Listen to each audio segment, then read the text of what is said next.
Hello, dear students. Good morning to all of you. Today is the lecture number 6 for class 11th and chapter is motion in plane.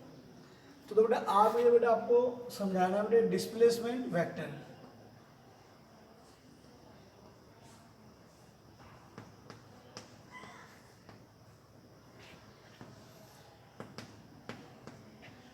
मान लीजिए बेटा मेरे पास ये x Y एक plane है. यहाँ पर बेटे एक पॉइंट P है, करेक्ट. और इसका जो पोजीशन वेक्टर है O से लेकर P तक इसका जो पोजीशन वेक्टर है बेटा वो हमारे पास R1 वेक्टर है.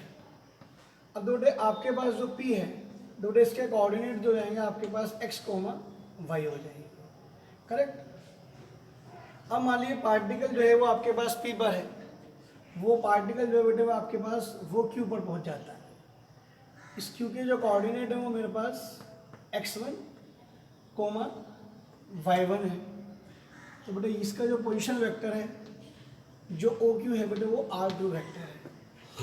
और मान लीजिए बेटे जो PQ है तो बेटे जो OP है वो मेरे पास R1 वेक्टर है. और जो OQ है वो बेटे मेरे पास R2 वेक्टर है, करेक्ट.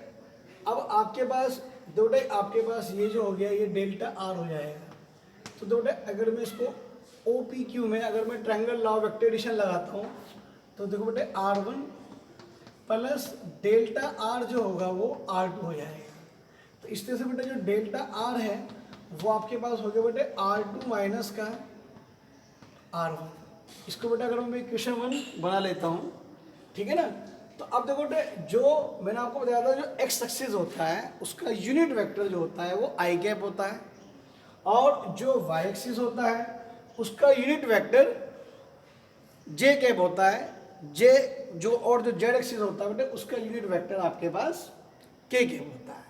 तो बेटे अगर हम R1 इजिकल टू OP अगर हम निकालते हैं तो वो बेटे देखो x इंटू आई कैप प्लस y इंटू जे कैप उसके कोऑर्डिनेट ये बैठता है आपके पास R1. इसी प्रकार से जो R2 होगा वो आपके पास OQ होगा और वो जो हो जाएगा बेटे आपके पास x1 आई कैप प्लस y1 जे कैप हो जाएगा. अब बेटा अगर हम यहाँ पर ही पुट करते हैं डेल्टा R को हम, तो डेल्टा R जो हो जाएगा बेटे आपके पास x इंटू आई कैप बल्कि x1 I cap plus y1 J cap and plus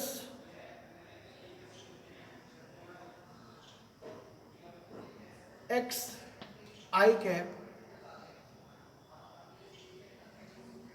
minus का x आई कैप माइनस का y जे कैप. तो बेटा अगर मैं आई कैप को कॉमन निकालता हूँ तो ये बन जाता है बेटा x1 माइनस का x और प्लस अगर बेटे मैं जे कैप कॉमन निकालता हूँ तो ये बन जाता है y1 माइनस का y. अब बेटे देखो अगर मैं यहीं पर ही डेल्टा R का अगर मैं मैग्नीट्यूड ले लेता हूँ, ठीक है ना. अगर ये बेटा आपके पास दो पॉइंट का पोजीशन आएगा. अब मैं अगर डेल्टा R का बेटा मैग्नीट्यूड ले लेता हूँ या इसको बेटे सिर्फ डेल्टा R लिखते हैं हम, तो ये बन जाता है बेटे x1 माइनस का x का whole square plus y1 minus y का होल स्क्वायर और ये आपके पास होगा. तो जो बेटे ये हमारे पास आपके पास डेल्टा R आ गया, एक तरह से डिस्प्लेसमेंट वेक्टर आ गया dr या delta R. Okay.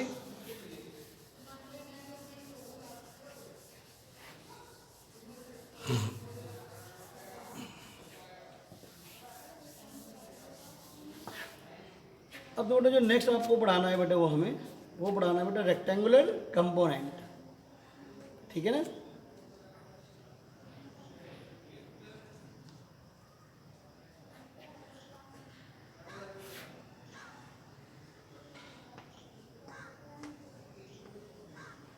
Rectangular component of A vector.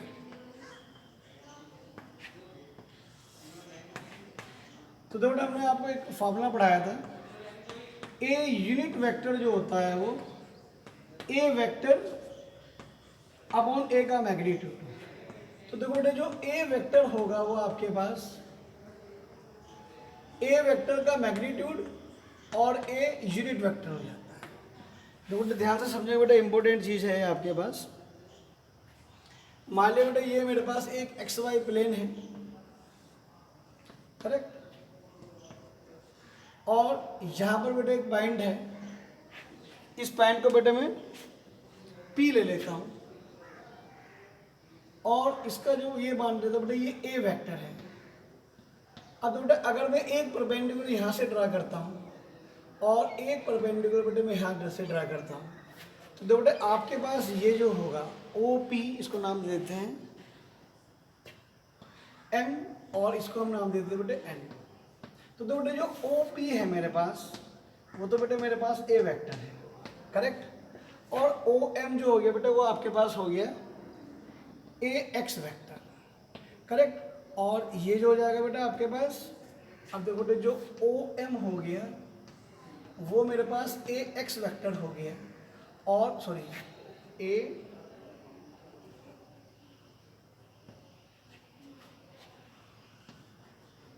जो ओ एम हो गया बेटा वो ए एक्स वेक्टर हो गया, और जो ओ एन वेक्टर हो गया वो मेरे पास ए वाई वेक्टर हो गया। तो बेटे अगर O M equal to x है तो आपके पास पी एन भी एक्स है। अगर ओ ए मेरे पास ओ एन, अगर मेरे पास बेटे ओ एन अगर मेरे पास ए वाई वेक्टर है तो बताओ बेटे पी एम भी एक हमारे पास ए वाई वेक्टर होगा या नहीं होगा। अब तो बेटे कोई भी वेक्टर जो होता है उसका मैग्नीट्यूड और उसका यूनिट वेक्टर होता है। अब तो बेटे एक्स एक्सिस का यूनिट वेक्टर आई कैप है और जो वाई एक्सिस है उसका यूनिट वेक्टर जे कैप है। तो बताओ बेटे आप ए एक्स वेक्टर को हम ए एक्स डॉट आई कैप लिख सकते हैं और ए वाई वेक्टर को बेटे हम A Y dot J cap लिख सकते हैं। क्लियर और नॉट?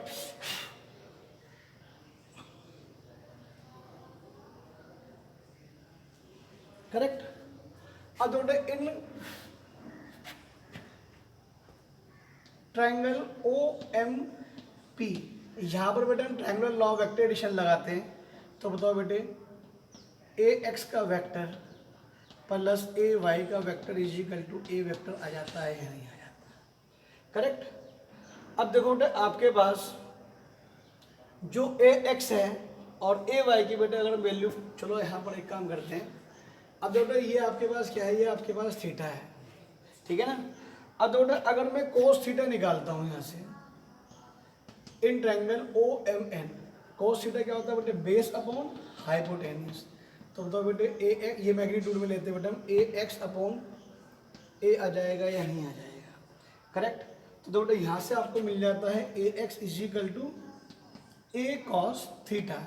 इसी प्रकार से बेटा अगर मैं साइन थीटा लिखाता हूँ तो परपेंडिकुलर अपॉन हाइपोटेनियस, तो बेटे ए वाई अपॉन ए, तो आपको जो ए वाई मिल जाता है वो बेटे आपको मिल जाता है ए साइन थीटा। करेक्ट।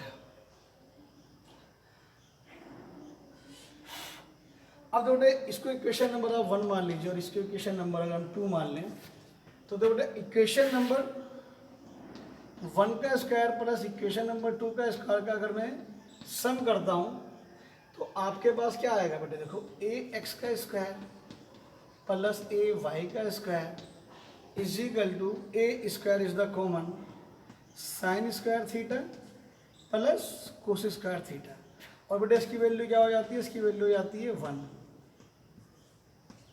ठीक। तो बताओ बेटे आपके पास जो ए आ गया वो रूट में ए x square plus A Y square आया या नहीं आया? देखो एक तो ये चीज़ बहुत काम की है बेटा, आपके पास बहुत काम में आएगा ये चीज़। करेक्ट। ये भी रिलेशन बहुत काम में आने वाली चीज़ है। अब मान लो बेटा मैं इसकी डायरेक्शन निकालता हूँ, इसकी जो आपके पास रिजल्टेंट वेक्टर ए है विद वेक्टर ए एक्स। तो देखो बेटा जो टेन थीटा है it is the perpendicular upon base. तो जो परपेंडिकुलर है बेटा वो क्या है, ए वाई, और ये क्या हो गया बेटा आपके पास ए एक्स। तो बताओ बेटे थीटा जो हो गया वो आपके पास टेन इनवर्स ए वाई अपॉन ए एक्स हुआ या नहीं हुआ। तो देखो बेटा जो ए एक्स अपॉन ए है यही कहलाता है हॉरिजॉन्टल कंपोनेंट। ये क्या कहलाता है बेटा? Horizontal component. और जो ए वाई ए ये है बेटा, इसको कहते हैं हम वर्टिकल कंपोनेंट। अब देखो इसका मतलब क्या हुआ, आपके पास जो रिजल्टेंट वेक्टर ए वेक्टर है देखो ये आपके पास दो पार्ट में टूट जाता है। Horizontal component A X is equal to A cos theta और vertical component A Y is equal to A sine theta. तो देखो जो एंगल जिस भी एंगल आप जिस भी एक्सिस से लोगे वो उसका हॉरिजॉन्टल कंपोनेंट कहलाता है। और आप दूसरा वाला जो हो जाएगा बेटा आपके पास वो वर्टिकल कंपोनेंट हो जाता है। ये बेटे बहुत बहुत बहुत इंपॉर्टेंट है। वैसे तो बेटा आप यहाँ पर भी अगर आप ए एक्स की और ए वाई की वैल्यू पुट करते हैं उसका मैग्नीट्यूड लोगे तो फिर भी आपके पास यही फॉर्मूला बन जाता है। तो जो ये है बेटे रेक्टेंगुलर कंपोनेंट, यानी कि आप कोई भी अगर कोई एक वेक्टर है, वेक्टर में तो बेटा अगर ए वेक्टर है मीन्स का मतलब क्या होता है, ये कोई भी एक वेक्टर क्वांटिटी आपके पास हो सकती है। मान लीजिए बेटे वो आपके पास क्वांटिटी फोर्स भी हो सकती है, वो क्वांटिटी आपके पास वेलोसिटी भी हो सकती है, वो क्वांटिटी आपके पास एक्सेलेरेशन भी हो सकती है। इसका मतलब क्या है बेटा, अगर कोई भी वेक्टर क्वांटिटी किसी भी एक्सिस से अगर एंगल बनाएगी तो उसको हम दो कंपोनेंट में तोड़ सकते हैं, हॉरिजॉन्टल कंपोनेंट और वर्टिकल कंपोनेंट। इट मीन्स कि जब रिजल्टेंट वेक्टर कोई एंगल बनाता है किसी भी एक्सिस से तो उसका पूरा का पूरा पार्ट जो होता है वो दो पार्ट में टूट जाता है। कुछ पार्ट उसका एक्स एक्सिस पर आ जाता है और कुछ पार्ट उसका वाई एक्सिस पर आ जाता है। तो इसके बेटे कुछ न्यूमेरिकल होंगे वो बाद में करवाएंगे। अब नेक्स्ट टर्न से कल से बेटे मैं आपका स्केलर प्रोडक्ट का पार्ट शुरू कर दूँगा। तो आज बेटे लेक्चर नंबर 6 हम यहाँ पर समाप्त करते हैं। नेक्स्ट लेक्चर नंबर 7 में हम आपको स्केलर प्रोडक्ट का पार्ट पढ़ाना शुरू करेंगे। ओके, थैंक यू बेटा।